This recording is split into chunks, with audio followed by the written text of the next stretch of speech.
From the world of AV programming and control with James King, I'm Steve Greenblatt, and this is Ask the Programmer. James, how are you today? I'm glad to have another chance for us to have a talk about programming and control. I'm doing good, Steve. And how are you doing? I'm doing okay. We're both of us are have a little bit of time off during the holidays, so it's nice to be able to take our time and chat and record. And so that's when we're recording at the end of 2024. So it feels good to recharge going into the new year. I hope that you're finding the same. Yeah, I do. And I actually, like I was telling you off air, which actually ties into our topic today, is I've been using this time to actually up some of my skills and taking some LinkedIn learning courses on ITIL or ITIL certification on the version, not version 4, but on framework or in industrial resolution 4 of ITIL. That's very cool. I like the fact that we can spend these times doing something productive that we know is going to help us in the coming year. And I like to try to get a little bit of reading in, which I know you do as well. And just exploring and thinking about new things and letting your mind wander sometimes. But I admire the fact that that you're disciplined to work on completing a course. That's a great goal for a break, as long as you're also taking care of yourself. Oh yeah, you gotta take care of yourself. And like I like the word you just used there. I'm not gonna go derail this episode, but if anyone following me on LinkedIn, the next couple of days, look for a article I'm hoping to post that has to do with discipline. Nice. That's good foreshadowing, and probably Yep. something that we can talk about in a future episode. Well, for today, what we had thought that would be helpful, and that was a great lead in, is we've talked a little bit about this before. It was a conversation on AV in the AM about certifications and what's the value of certifications, particularly to programmers. And I think that there's a lot of mixed reactions. There's a lot of people who very much feel like these are their credentials and this is their equity that's going to help them to get their next opportunity, or be able to make more money, or be more highly regarded and respected in the industry. And then there's others that feel like their work speaks for themselves and they don't necessarily need the credentials or the certifications to prove it. I would say, like many things, the answer probably lies somewhere in between. But what's been your experience, and where do you stand with it? So I have mixed feelings with certifications, and I will say preference of this with certifications is I have a bunch, but I always was going for IT. Like that's was my what I went to college for. I actually wanted to be a network administrator. I didn't look at any certifications until I was put in AV and I basically started down my journey of AV. Um, but my whole view on certifications is the value you, as a person receiving it, puts into it, not what everyone else says or does with the certification. If you are putting value in it, then it's valuable to you. If you're not putting value into it or getting value out of it, even, then it's not valuable. I had a student worker years ago who very common. Everyone in IT world knows this. I don't know about many people in AV know of it, but very common is the A plus certification. Very basic IT certification out there. We had a student worker who claimed he had his A plus certification, but didn't know where a hard drive went in a computer.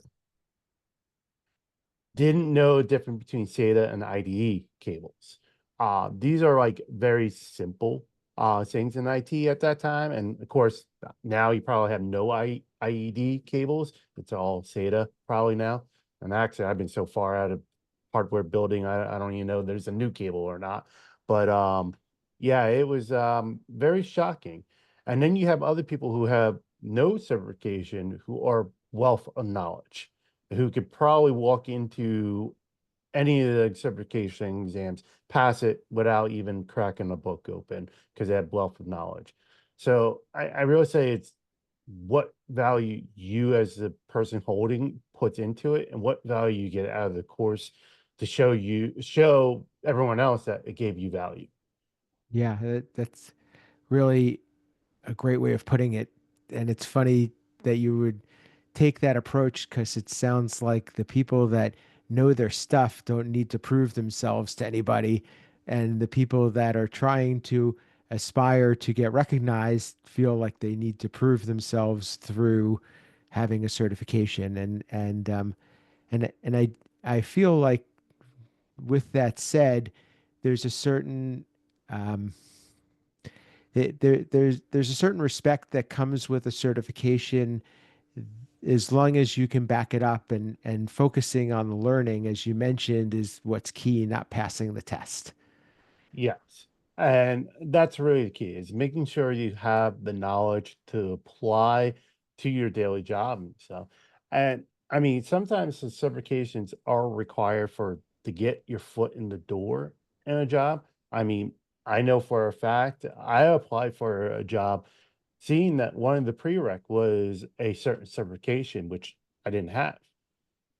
I never made it for the automatic screening because I didn't have the certification. Now I have no ill will feelings against the company or the hiring manager or any of that stuff. Like it's all good. I understood. But now as a manager, I fully get some of that sometimes. I'm inundated with just student worker applications. I'm get like 5, 6, 7 of them a day. I mean, I still got my other jobs, duties to do. If I didn't have filter mechanisms, I can't get through all of them. Hmm. And yeah, you do feel bad sometimes because you could have a diamond in the rough there. That's somebody who, doesn't meet the minimal requirements, but could be an outstanding person. I fully understand that. But again, when you got a thousand people applying for one position, you cannot go for 1,000 applicants. You need to be able to stand out because there's a reason why you want to get into this job and you got to show it. And sometimes you got to meet the requirements. Yeah, yeah, I think that's interesting because do feel like, and I'm talking from an employer's perspective, that the even in the past year, the application process for applying for a job has changed considerably.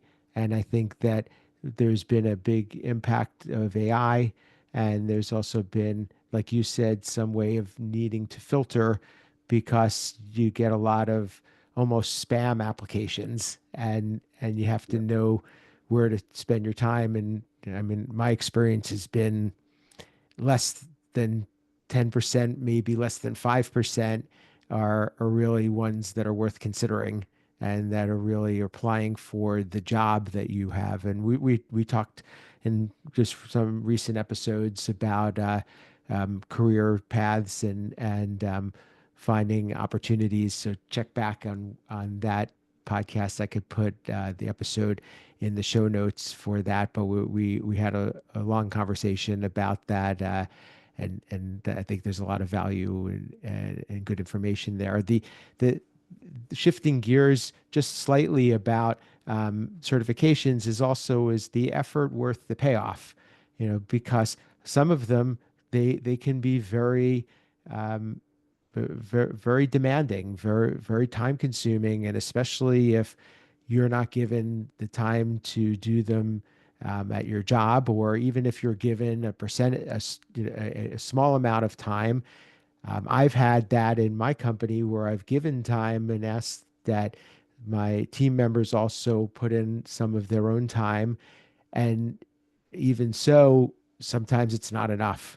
And then it gets a little bit tricky because you have to say, is this something that's a good investment or not? Because essentially, what what does it ultimately provide? Yeah, and that's a very challenging thing. And I'm pulling the curtain back here, and I'm sure CB can talk about this, is I figure first we're going to go at this as someone going to get certification, but as a hiring manager, as a team leader, looking at those certifications and what your team has, sometimes is important. And like you said, giving them the time to do it, helping them to get the resources, which is time, but other training materials and stuff is sometimes a hard, and it's a balancing act because we live busy lives. I mean, work is always busy. We always got something going on. And to even carve out an hour of time to say, hey, go work on training, as a manager, you want to see, okay, what am I getting back from that employee, that hour that I lost them to, so they can up their skills. But I always go back to that one uh, comic out there it's two business leaders talking. I don't know what titles they are, but they're two business people, and one goes, "What if we train them and they leave?" And the other one replies, "What if we don't and they stay?" And has really stuck with me throughout my journey. It's like I want my team to train. I don't. Yeah, you're running the risk of them leaving. Do I want any of my team members to leave? No, but I will not hold them back. I want my team to do better than I am. I want them to advance and move on. I'm going to help them. I'm not going to hold them back. I'm not going to derail them. I've seen many managers who are, they climb the corporate ladder and they cut the runs behind them. That's not someone I want to be. I'm gonna, help pull you up through the rungs and push you above me if I can. Um, so I'm for that one. If, giving them the training, giving them the taste of it, and have them go through the process. And some people enjoy it, some don't. And I find the ones who are having the most trouble, it's like taking a horse to the water.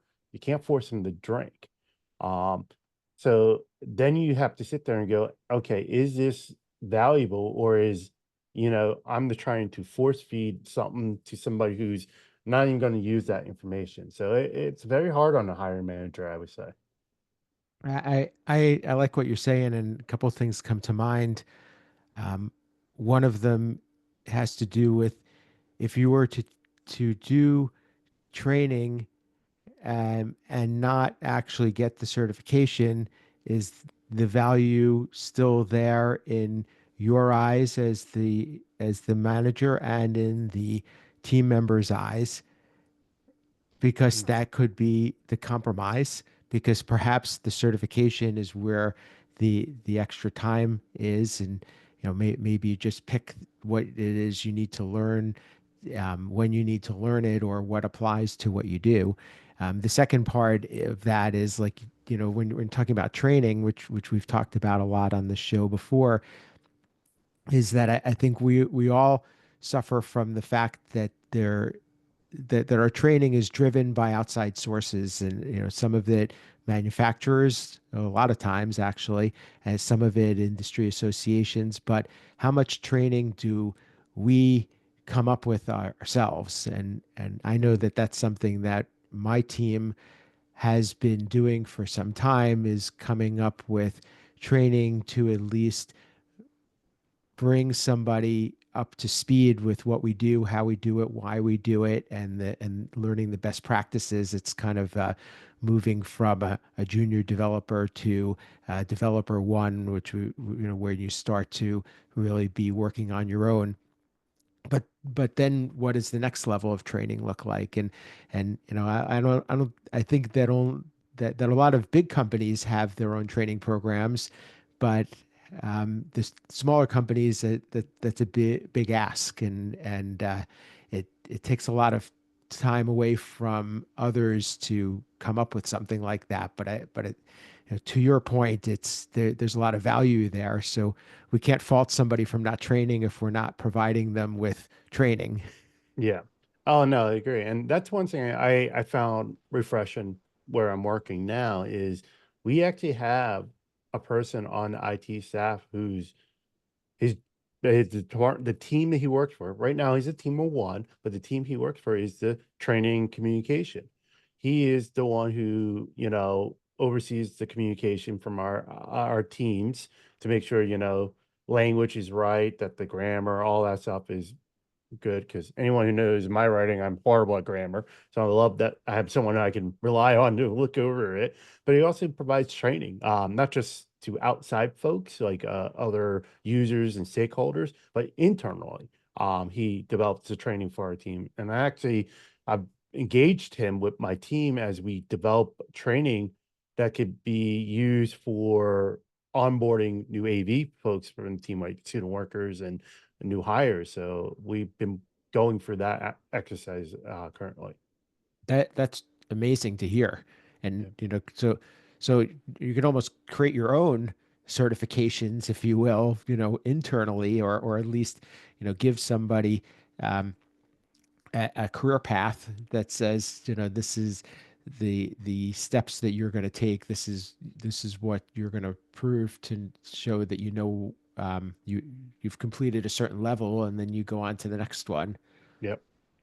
And I would imagine some of that is hands-on, and I think that's we spoke with the folks from Next Level Learning, and that's a big thing for them is Mhm. you can't learn what we do just by seeing it or reading it in a book. You actually have to do it. Yes, you definitely got to put hands on. Hands on is important, and I think that's where some of the certification um, training is. Some get it right and some don't. Some are like it's just very textbook driven and give you no real world application. And then others are very real world application, hands on. I think you need both. I do think so. And to step outside a little bit on certification, I did that in classes. I actually ended up taking two database classes because I transferred schools. So my database class from one school to the other didn't transfer the credit. So I had to take a second one. Well, the first one I took was all theory, theory of how to build databases and all that stuff. And I really understood the theory behind it, but I didn't understand the practicality, like putting it into practice. And the second course I took was all practical, no theory behind it. So it was actually leveraging both of those courses to really understand how databases work and how to optimize them and all that stuff. So I think you do need both. You can't be too heavy on one or the other. So I actually kind of was glad I had to take both courses, because otherwise I don't think I would have my database knowledge that I do if I didn't. Yeah, that's that's actually kind of the best of both worlds. Yeah. Well, as we wrap up, I mentioned before about a lot of the learning and the training and the certifications we do are manufacturer driven, and with due respect to them, you know, some of that is self-serving, and it means that they're qualifying people to work with their products, and they're also filtering people out that may not be have the dedication or have the knowledge and commitment to work with their products. What what are your thoughts about that, and how should that be supplemented in with other areas? Because it's there, there's a lot of bias in manufacturer training, with respect to them. You know what? In manufacturing training, there's going to be bias. In any training, there's going to be bias. And if you, as a consumer of that training, if you go in there thinking there won't be bias, you're going into it wrong. You're already going in with the wrong mindset. I think where manufacturers training need to change, um, because this is, I know I've gone through this, and all the comments I get back from my team is a lot of the entry level certification, like the level one, it's a sales pitch. That's all it is. It's about the product. You're gaining no knowledge. And I think that actually gives a bad taste to some of these certifications when you get into the higher one, because you're like, oh, I sat for a 30 minutes, 40 minutes, and an hour. Some of them are an hour, and all it is a sales pitch. And now you already have a bad taste. Like, okay, well, if you want to give me training on your product, I understand. Like, if I'm taking I don't, we don't do manufacturer name drops. Let's say, like, I'm taking a buy amp or a crash run training, and I'm only learning how to configure those devices. I expect that when I go in. I expect, okay, if I'm configuring a biamp DSP, I may not know how to configure a BSS or a QSC or a Crestron. Like, I understand that. As a user or a consumer of that biamp training, I go in knowing that it's going to be on biamp products. But don't waste my time with a sales pitch. Let Mhm. let me learn about the how to use the product, not like buying the product. Yeah, especially for the people that are there, many of them, they don't have any control over that anyway. Yeah. Yeah, You know, I know.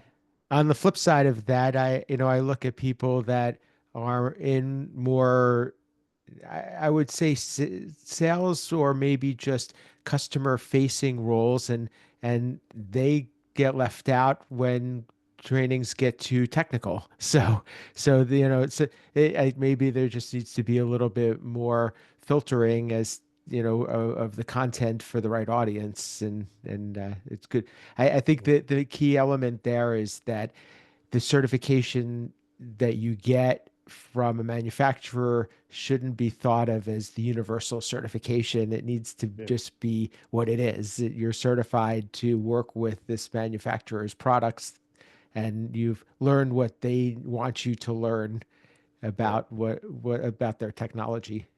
And the thing is, my like kind of wrap this up. I would say, even if you take a manufacturer training and go in there knowing that it's gonna teach you how to use their product, that's great. But keep your mind open, because a lot of products are similar. They might have different features, but they all kind of basically do the same thing. So you can take what you learn from one manufacturer and apply it. It may not be 100% cookie cutter match for match, but if you really understand the concept that they're telling you, like video routing, and taking the video routing of company A and applying it to company B, maybe the features are different. Maybe the language is a little different, but you really understand the concept that they're talking about, you can apply it to any manufacturer. Yeah, yeah. The as long as you stick with what the root learning is, that's a good point, and that is a good place for us to wrap this one up. But I'd like to hear what the audience thinks, and I'm sure that there's going to be some mixed responses and some spirited feedback on this, and we welcome that. And this is a show where we try to provide different perspectives, and we try to share some thoughts to stimulate conversation. So please do provide your insight and feedback, and you could do that in the LinkedIn group for Ask the Programmer. Please check us out there. James, how can people get in touch with you, continue the conversation, or let you give you some of their insight? Again, you can get me on X at AV _James King. I'm on LinkedIn, as you said, our Ask the Program community. I'm in there. I'm trying to be a little more active in general on LinkedIn. I'm on Blue Sky, but I'm not active on there really, but I'm on there. Again, if you Google me, you'll find me. Absolutely. And yeah, please do reach out and let us know what you think, and provides some food for thought. And if you have something that you want to share, we'd be glad to have you on the show as well. For me, you can reach me at Steve Greenblatt on social media. My company, Control Concepts, is a supporter of this podcast, and we help programmers by developing the building blocks that they need to get their projects done, whether you're working with a particular product or you're trying to create some additional functionality. We have drivers and modules and plugins that allow you to make that happen. And you could find those at controlconcepts.net. We encourage you to listen to our show on your favorite podcast player or view us on YouTube, and also give us a comment on any of these platforms, and share your favorite episode. We really appreciate that. And until next time, this has been Ask the Programmer.